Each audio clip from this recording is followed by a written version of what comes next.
Very good morning dear students. तो today हमें आज पढ़ना है रिएक्शन इंटरमीडिएट्स। जो रिएक्शन इंटरमीडिएट्स जो होते हैं ये रिएक्शन ड्यूरिंग केमिकल रिएक्शन में ही बन जाते हैं। एंड ये जो रिएक्शन इंटरमीडिएट्स जो होते हैं they are very short lived chemical species. ठीक है। So actually during chemical reaction organic compounds undergo homolytic or heterolytic cleavage to form reaction intermediate. ये जो रिएक्शन इंटरमीडिएट जो होते हैं ये बन जाते हैं बाय होमोलिटिक और heterolytic cleavage. Homolytic and this is homolytic cleavage and this is heterolytic cleavage. Homolytic cleavage होता है क्योंकि आपको पता है ऑर्गेनिक कंपाउंड्स में होता है कोवेलेंट बॉन्ड।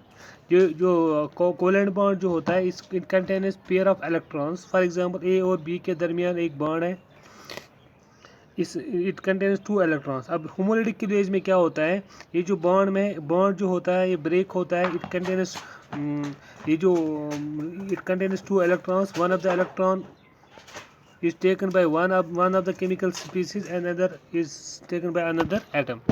तो इसको कहते हैं हम होमोलिटिक क्लीवेज। और यहाँ से जो बन जाते हैं वहाँ से फ्री रेडिकल्स बनते हैं। ठीक है ना। और ये फ्री रेडिकल्स जो होते हैं क्योंकि हमने डिस्कस करना है आगे के जब हम केमिकल रिएक्शंस हम पढ़ेंगे different types of chemical reactions और उनका मैकेनिज्म। तो ये मैकेनिज्म डिटरमाइन में बहुत ज़्यादा इंपॉर्टेंट रोल करते हैं। ठीक है। तो रिएक्शन इंटरमीडिएट जो होते हैं यहाँ होमोलिटिक क्लीवेज की वजह से जो इलेक्ट्रॉन जो होते हैं ईच एटम जो होते हैं it takes one of the electron. ठीक है। हर एक एटम जो होता है एक इलेक्ट्रॉन लेता है और यहाँ से जो बन जाते हैं इनको कहते हैं फ्री रेडिकल्स। ठीक है। These are very much reactive and short lived chemical species. ठीक तरह से इसी तरह से आप देखो यहाँ पर होता है हेटेरोलिटिक क्लीवेज।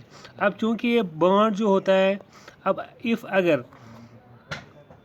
अगर फॉर एग्जांपल ये जो है ये कोवेलेंट बॉन्ड है ये ब्रेक हो जाएगा in such a way that both the electrons is taken by one of the atom. एक ही एटम दोनों इलेक्ट्रॉन ले जाएगा। तो जिसकी वजह से क्या होता है यहाँ पर आप देखो ये जो इलेक्ट्रॉन दोनों इस बी की तरफ जाएंगे तो ए से ये इलेक्ट्रॉन दूर हो जाते हैं तो इस पर पॉजिटिव चार्ज आ जाती है और बी पर जो है नेगेटिव चार्ज आ जाते हैं। क्लियर, समझ में आया। एक्चुअली ये होता है it is because of the electronegative difference.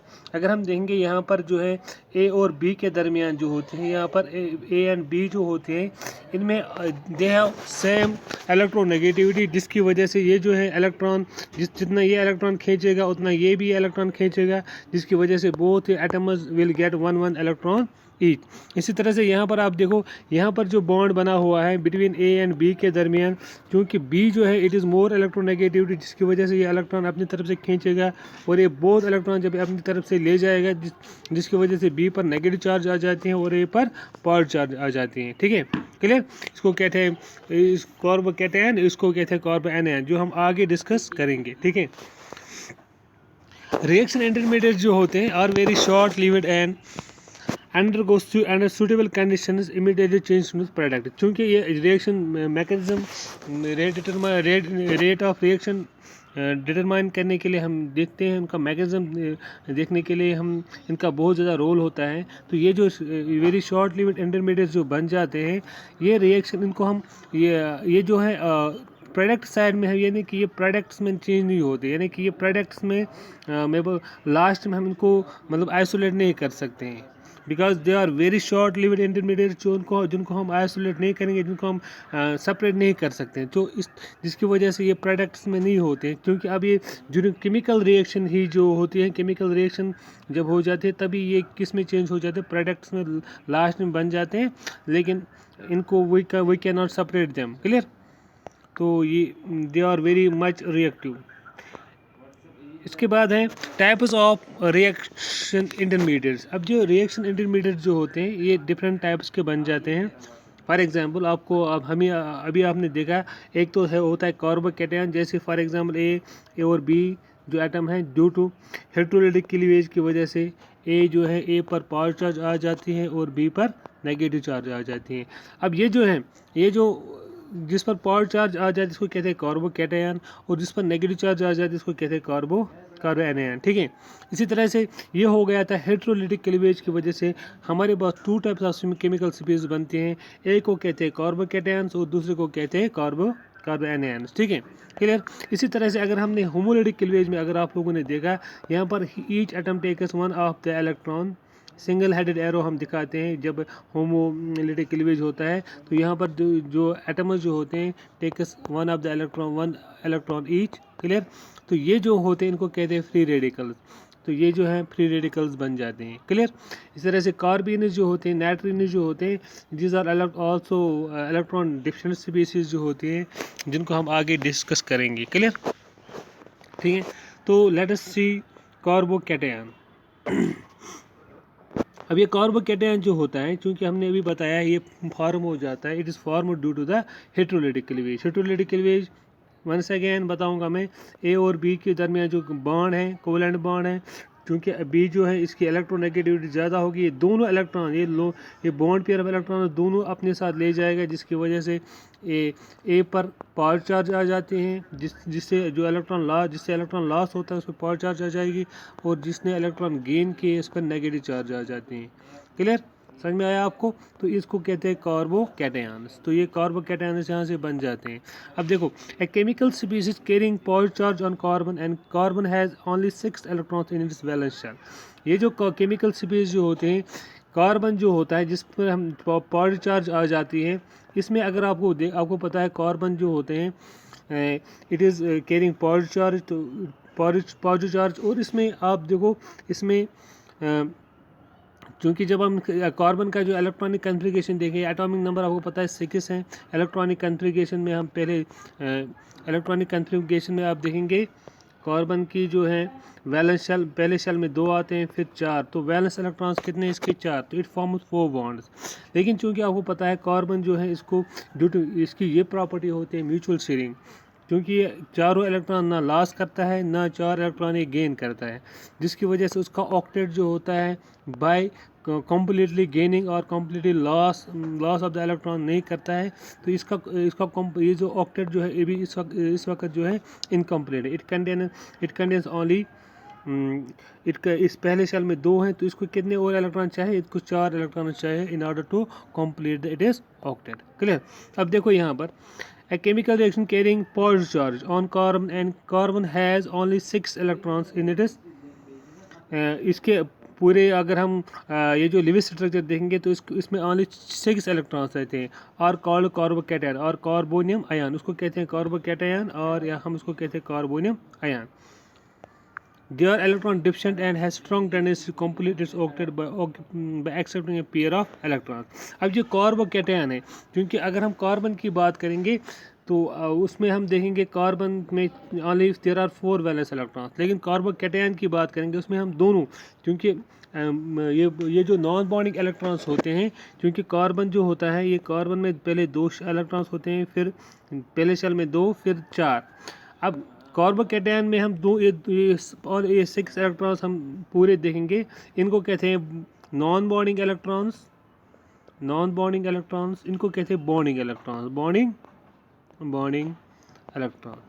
ये जो नॉन बॉन्डिंग है ये बॉन्डिंग में पार्टिसिपेट नहीं करते हैं, और बॉन्डिंग इलेक्ट्रॉन्स आपको पता है कार्बन वैलेंस 4 होने की वजह से ये क्या 4 बॉन्ड्स बनाता है।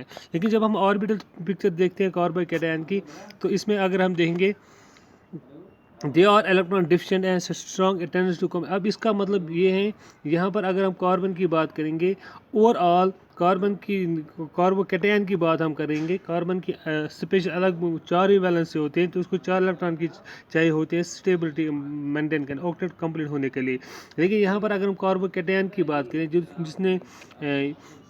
जिस पर पॉजिटिव चार्ज आ जाती है, ये है कार्बोकैटायन।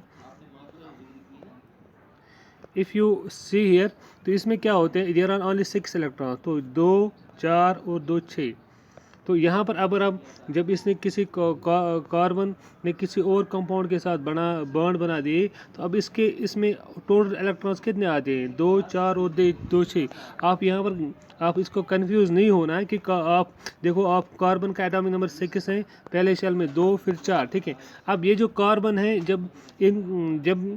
जब किसी फॉर एग्जांपल हम मीथेन की बात करेंगे, कार्बन में 4 वैलेंस इलेक्ट्रॉन्स हैं, ठीक है। फॉर एग्जांपल इसने है 4, फॉर एग्जांपल हम यहाँ पर कोई हेलोजन एटम लेंगे, यहाँ पर एक हेलोजन, तो दूसरा यहाँ से हाइड्रोजन आ जाता है, तीसरा यहाँ पर हाइड्रोजन आ जाता है, और चौथा यहाँ पर हाइड्रोजन आ जाता है।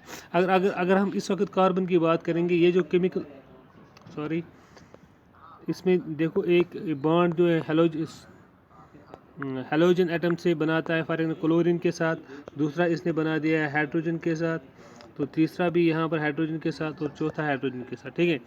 अब चूंकि ये क्लोरीन जो है ये इलेक्ट्रॉन ले जाता है अपने साथ, जिसकी वजह से कार्बन पर पॉजिटिव चार्ज आ जाती है, ठीक है।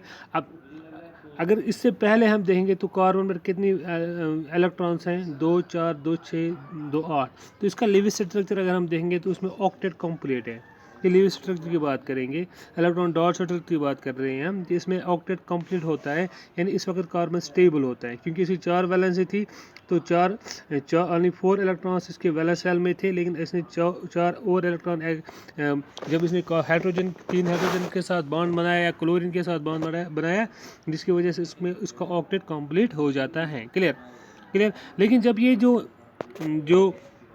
ये जो क्लोरीन जो है इस इन बॉन्डिंग इलेक्ट्रॉन को अपने साथ ले जाएगा, तो यहाँ पर ये जो है क्लोरीन पर नेगेटिव चार्ज आ जाते हैं और इस पर पॉजिटिव चार्ज आ जाती है। अब ये बन जाता है इलेक्ट्रॉन डिफिशिएंट स्पीशीज। अब ज़रा देखो इस कार्बन जो होता है, इसमें 2 हाइड्रोजन के साथ यहाँ पर 3 कोवेलेंट बॉन्ड बनाता है, तो यहाँ पर कार्बन जो है it is no electron deficient species. तो इसकी ये टेंडेंसी रहती है कि की टेंडेंसी ये रहती है to accept the electron pairs to complete, यानी इसको कितने और इलेक्ट्रॉन चाहिए, ओनली 2 इलेक्ट्रॉन्स को चाहिए to complete it is octet. तो इसकी जो रहती है स्ट्रॉन्ग टेंडेंसी रहती है कि इसके 2 इलेक्ट्रॉन और आ जाए, जिसकी वजह से ये बहुत ज़्यादा रिएक्टिव बन जाता है। क्या बन जाता है? रिएक्टिव, यानी कि it becomes so violent that it always tends to accept the electron. कैसे वो एक्सेप्ट इलेक्ट्रॉन करेगा? जब वो किसी और के साथ रिएक्शन करेगा, जब वो किसी और के साथ केमिकल बॉन्डिंग करेगा, ठीक है।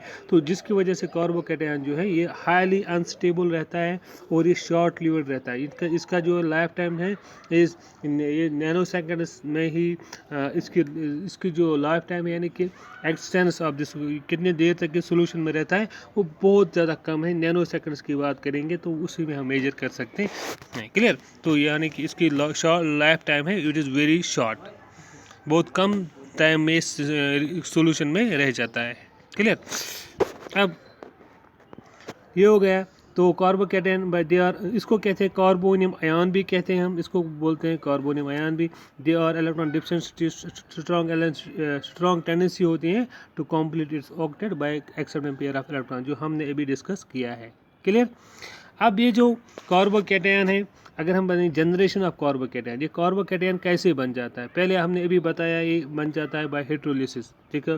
देखो फॉर एग्जांपल यहाँ पर अगर आप देख रहे हो, यू सी हियर, यहाँ पर आप देखो क्लोरीन जो होता है it is more electronegative than carbon, जिसकी वजह से क्लोरीन ये जो बॉन्ड पेयर होते हैं अपने साथ ले जाता है और क्लोरीन पर नेगेटिव चार्ज आ जाते हैं। और कार्बन जिससे इलेक्ट्रॉन छीनता है तो उस पर क्या आ जाते हैं? पॉजिटिव चार्ज आ जाते हैं, जिसमें लॉस होती है, जिसकी वजह से पॉजिटिव चार्ज आ जाती है, उसने गेन इलेक्ट्रॉन कर दिए, जिसकी वजह से इसमें नेगेटिव चार्ज आ जाता है। इसको कहते हैं कार्बोकैटायन, या इसको कहते हैं कार्बोनियम आयन। क्या कहते हैं? Carbonium ion. ठीक है। क्लियर। हाँ, तो लेट अस सी इसके बाद ये जनरेशन ऑफ कार्बोकैटायन। फर्स्ट आपने देखा कैसे किया है, bye hydrolysis of carbon halogen bond, यानी कार्बन और हेलोजन जो बॉन्ड था इसको आपने ब्रेक किया। हाइड्रोलिसिस क्लीवेज मतलब आपको समझ में आया, दोनों इलेक्ट्रॉन एक ही एटम लेता है, जिसकी वजह से यहाँ पर कार्बोकैटायन बनता है और यहाँ पर एक क्लोरीन आयन बन जाता है। ठीक है। इस तरह से दूसरा मेथड हम देंगे कैसे ये जनरेट हो सकता है, by protonation of unsaturated compound. Unsaturated compound जो होते हैं, अगर हम उनकी प्रोटीनेशन करते हैं इन प्रेजेंस ऑफ एसिड, यानी एसिड वो सब्सटेंस होता है जो प्रोटॉन देता है। जब ये प्रोटॉन देगा जिसकी वजह से क्या होगा, अब देखो हमेशा याद रखना एरो वहीं से जाता है, from electron rich centre two electron deficient centre arrow चला जाता है, जो हम आगे पढ़ेंगे इन डिफरेंट सब्स्टिट्यूशन केमिक इलेक्ट्रोफिलिक और न्यूक्लियोफिलिक सब्स्टिट्यूशन रिएक्शन में हम इसको डिस्कस करेंगे। तो यहाँ पर जो हाइड्रोजन जो होता है इसके साथ मिल जाता है। देखो यहाँ पर इसने प्रोटीनेशन मतलब हो गया ये प्रोटॉन इनके इस एल्कीन के साथ मिल जाता है, इस कार्बन के साथ। तो क्या हो जाता है, कैसे मिल जाएगा, क्योंकि इलेक्ट्रॉन इसमें इलेक्ट्रॉन नहीं है, ये इलेक्ट्रॉन इस पर अटैक करेंगे, समझो। क्योंकि वही से एरो दिखाना है जहाँ से इलेक्ट्रॉन चले जाते हैं, जहाँ से इलेक्ट्रॉन अटैक करते हैं किसी स्पीशीज पर, ठीक है। अब दोनों इलेक्ट्रॉन यहाँ पर इसके साथ बॉन्ड बनाएंगे तो यहाँ पर बन जाता है आपको कंपाउंड, ये बन जाता है CH3 और CH पॉजिटिव, क्लियर। क्योंकि आप देखो यहाँ पर इस जब ये इलेक्ट्रॉन यहाँ पर शिफ्ट हो जाएंगे, इस हाइड्रोजन के साथ ये बॉन्ड बनाएंगे तो इस पर पॉजिटिव चार्ज आ जाएगी, क्योंकि इसकी वैलेंसी अब कितने रहती है, 1 2 ओनली 3 वैलेंसी रिमेन्स हियर। तो एक वैलेंसी इसकी वैकेंट रहते हैं, जिस पर जिसमें वैकेंट ऑर्बिटल रहता है, P orbital vacant P orbital रहता है, तो इसमें जिसकी वजह से इस पर पॉजिटिव चार्ज आ जाते हैं, क्लियर। तो क्लियर, तो ये जो है ये बन जाता है यहाँ पर कार्बोकैटायन, तो बाय प्रोटीनेशन, क्लियर। सी इसके बाद है बाय प्रोटीनेशन ऑफ अल्कोहल। इसी तरह से आपको इन प्रेजेंस ऑफ एसिड जो होता है, हम इसको सॉरी यहाँ पर पॉजिटिव चार्ज इसके, हाँ, तो ये जो है एक्चुअली यहाँ पर प्रोटॉन है। तो प्रोटीनेशन ऑफ अल्कोहल यानी अल्कोहल को ऐड हम करते हैं कोई proton, in presence of acid proton देगा तो वो ये जो है अल्कोहल उसको एक्सेप्ट करेगा। कैसे, ये जो lone pair of electron oxygen पर है, ये इसके साथ बॉन्ड बनाएंगे, तो यहाँ पर आप देखो यहाँ पर बन जाता है ये केमिकल स्पीशीज, यानी ये बन जाता है CH3 CH2 OH2, ठीक है। यानी हाइड्रोजन इसके ये प्रोटॉन इसके साथ मिल जाता है, तो ये बन जाता है OH2। अब ये जो OH2 है ये जो है it is a good leaving group in the form of water निकल जाता है, ठीक है। और जब ये water in the form water निकल गया तो जिसकी वजह से क्या होगा, इस कार्बन पर पॉजिटिव चार्ज आ जाती है और यहाँ पर कार्बोनियम आयन या कार्बोकैटायन जनरेट हो जाता है, क्लियर, ठीक है। अब इसकी ऑर्बिटल स्ट्रक्चर ऑफ कार्बोकैटायन जो है इसका ऑर्बिटल स्ट्रक्चर क्या होता है, पहले आपको समझना है। देखो ये जो कार्बन जो होता है ना, कार्बन, इसमें ये कार्बोकैटायन जो होता है पहले ये प्लानर स्ट्रक्चर होता है, this is on the plan of the, ये प्लानर स्ट्रक्चर है इसका। Carbon atom is sp2 hybridized. जब हम इसकी हाइब्रिडाइजेशन देखते हैं इन कार्बन की, तो ये आप लोगों ने हाइब्रिडाइजेशन पढ़ी होगी, तो ये जो है sp2 हाइब्रिडाइज्ड हो जाता है, ठीक है, क्लियर। हाँ, ये जो है the 3 hybridize orbital lie in a plane with bond angle equal to 120। जो 3 हाइब्रिडाइज ऑर्बिटल्स होते हैं, और जो ये फॉर एग्जांपल जिसके साथ ये बॉन्ड बनाया हुआ है, फॉर एग्जांपल ये जो है बॉन्डिंग पेयर, अगर हम समझो इसके जिससे बॉन्डिंग पेयर, ये जो है बॉन्डिंग, ये कार्बन, फॉर एग्जांपल कार्बन जो है 3 बॉन्ड बनाएगा, फॉर एग्जांपल हाइड्रोजन के साथ 3 सिग्मा बॉन्ड बनाता है, तो there are 3 sigma bonds with the hydrogen, ठीक है।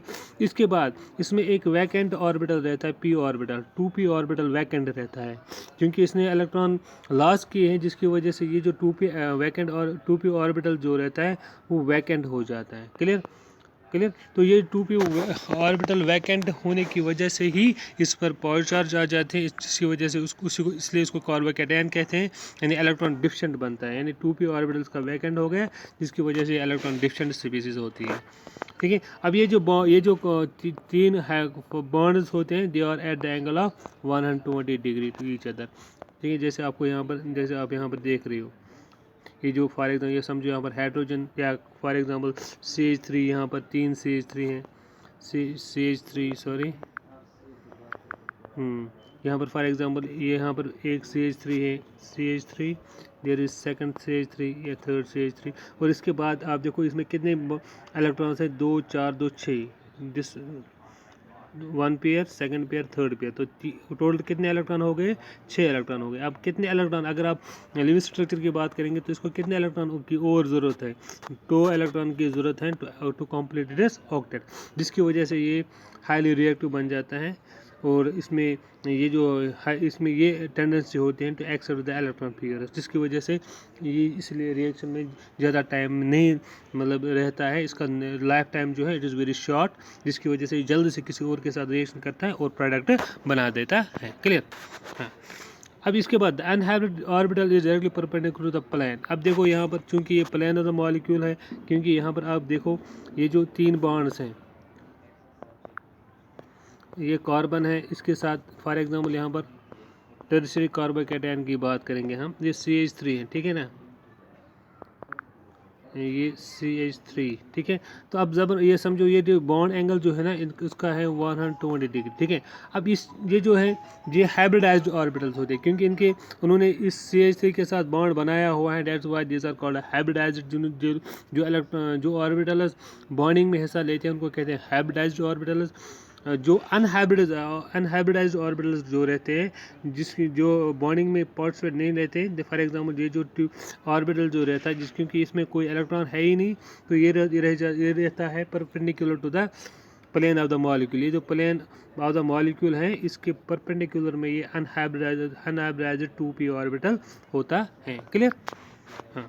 इसके बाद हमें पढ़ना है ये टाइप्स ऑफ कार्बोकैटायन। अब ये कार्बोकैटायन की कितनी टाइप्स होती हैं आपको समझ में आना ही चाहिए पहले ही। अगर फॉर एग्जांपल हमारे पास कार्बोकैटायन है जो जिसके अटैच्ड ओनली हाइड्रोजन्स होते हैं, ओनली 3 हाइड्रोजन्स हैं, तो उसको कहते हैं हम मिथाइल कार्बोकैटायन है, प्राइमरी कार्बोकैटायन, ठीक है। इसी तरह से इसको कहते हैं मिथाइल कार्बोकैटायन भी बोल सकते हैं, क्योंकि ओनली 1 कार्बन है, दैट इज कॉल्ड मिथाइल, ठीक है।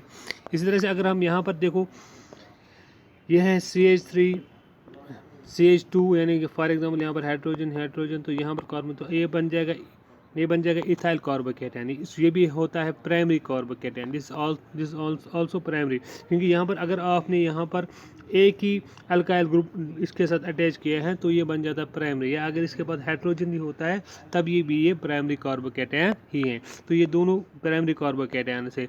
अब इसके बाद अगर फॉर एग्जांपल कार्बन जो होता है इसके साथ 2 अल्काइल ग्रुप्स हों, यानी 2 CH3 ग्रुप्स हों या C2H5 ग्रुप्स हों, और एक जो है हाइड्रोजन है, इसको उस वक्त कहते हैं सेकेंडरी कार्बोकैटायन, ठीक है। इसके बाद अगर इसके पास इस कार्बोकैटायन के पास 3 अल्काइल ग्रुप्स हैं, ठीक है, ये R का कोई भी वैल्यू आप दे सकते हो, CH3 C2H4 ethyl methyl propyl जो भी आप देना चाहते हो। अगर इसके पास तीनों और ये जो वैलेंसीज हैं हाइब्रिडाइज्ड ये जो ऑर्बिटल जो है वो बॉन्ड बनाए हुए किसके साथ, और के साथ, यानी अल्काइल ग्रुप्स के साथ, उन्होंने तीनों अल्काइल ग्रुप्स के साथ बॉन्ड बनाया है और इससे पॉजिटिव चार्ज भी है, तब इसको कहते हैं टेरिशियरी कार्बोकैटायन। क्या कहेंगे? Tertiary carbocation. क्लियर? तो ये हो गया primary carbocation, secondary carbocation and tertiary carbocation. कल हम देखेंगे इनकी रिएक्टिविटी का कितनी, what is the order of the carbocation की रिएक्टिविटी कितनी, ऑर्डर कितना है, इसकी स्टेबिलिटी किस पर डिपेंड करता है। अगर आप यहाँ पर भी देखोगे, जितने मैं आपको यहाँ पर समझा दूंगा, ये जितने number of more alkyl groups होते हैं ना किसी पर, फॉर एग्जाम्पल ये कार्बोकैटायन है, अगर इसमें नंबर ऑफ अल्काइल ग्रुप ज़्यादा है, फॉर एग्जाम्पल और ग्रुप ज़्यादा है, क्योंकि आपने पढ़ा है और जो है इसका प्लस आई इफेक्ट होता है, प्लस आई इफेक्ट होता है, यानी कि इलेक्ट्रॉन ही डोनेट करता है। ये पॉजिटिव चार्ज स्पीसीज होती हैं। अब ये जो पॉजिटिव चार्ज स्पीसीज को थोड़ा स्टेबल करने के लिए ये जो है ये आर प्लस आई इफेक्ट की वजह से ये इलेक्ट्रॉन डोनेट करते हैं, जिसकी वजह से इनमें थोड़ा नेगेटिव चार्ज आ जाती है और जिसकी वजह से थोड़ा इसके स्टेबिलिटी आ जाती है। क्लियर? क्योंकि उसको आपको पता है कार्बोकैटायन जो इलेक्ट्रॉन डिफिशिएंट है ये चाहता है कि उसको और इलेक्ट्रॉन चाहिए, तो जब इसके अटैच्ड 3 अल्काइल ग्रुप्स होते हैं तो ये स्टेबल बन जाता है। अगर फॉर एग्जाम्पल यहाँ पर 3 हैं, तीनों अल्काइल ग्रुप्स है, तो ये ज़्यादा स्टेबल हो गया है, क्योंकि ये तीनों अल्काइल ग्रुप्स इलेक्ट्रॉन डोनेट करते हैं, having plus I effect. Clear? अगर फॉर एग्जाम्पल 2 ही होंगे तो उसमें कम है। फॉर एग्जांपल यहाँ पर हम देखेंगे 2 CH3 ग्रुप्स है, यानी हमने और ग्रुप अल्काइल ग्रुप्स ओनली 2 है, ठीक है। तो इसमें जो है इसमें थोड़ा कम हो गए, क्योंकि यहाँ पर 2 ही और ग्रुप्स हैं जो प्लस आई इफेक्ट शो करते हैं, ठीक है। इस तरह से अगर फॉर एग्जांपल यहाँ पर आप देखो और इसके साथ और 2 हाइड्रोजन है, तो अब यहाँ पर सिर्फ ओनली 1 अल्काइल ग्रुप है, तो इसमें लेस स्टेबिलिटी होगी, क्योंकि there is only 1 plus I effect. Clear? यहाँ पर एक ही और अल्काइल ग्रुप है जो प्लस आई इफेक्ट शो करेगा।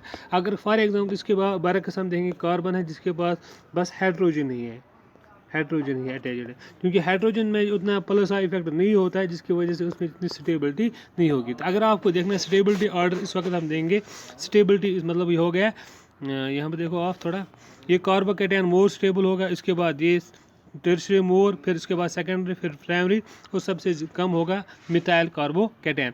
अगर हमें इनकी रिएक्टिविटी का ऑर्डर देखना होगा तो रिएक्टिविटी कैसे हम देंगे, उल्टा करेंगे, यानी कि ये जो है it will be more reactive, यानी लेस स्टेबल जो होता है वो मोर रिएक्टिव होगा, और जो ये इसी तरह से आप देखो, यानी मिथाइल कार्बोकैटायन मोर रिएक्टिव होगा, उसके बाद इथाइल कार्बोकैटायन, उसके बाद सेकेंडरी है, इसके बाद टर्शियरी कार्बोकैटायन। ठीक है, तो this is the order of stability of carbocations और reactivity of carbocation. Stability of carbocations order follow करते हैं, यानी टर्शियरी ज़्यादा है, फिर सेकेंडरी है, फिर प्राइमरी है, फिर मिथाइल है। लेकिन हम इसकी रिएक्टिविटी देखेंगे तो रिएक्टिविटी उसकी उल्टी है, यानी कि ये मोर रिएक्टिव होगा, जो जितना ज़्यादा स्टेबल है वो उतना लेस रिएक्टिव है। तो this is all about today's topic, hope you understand, have a nice day.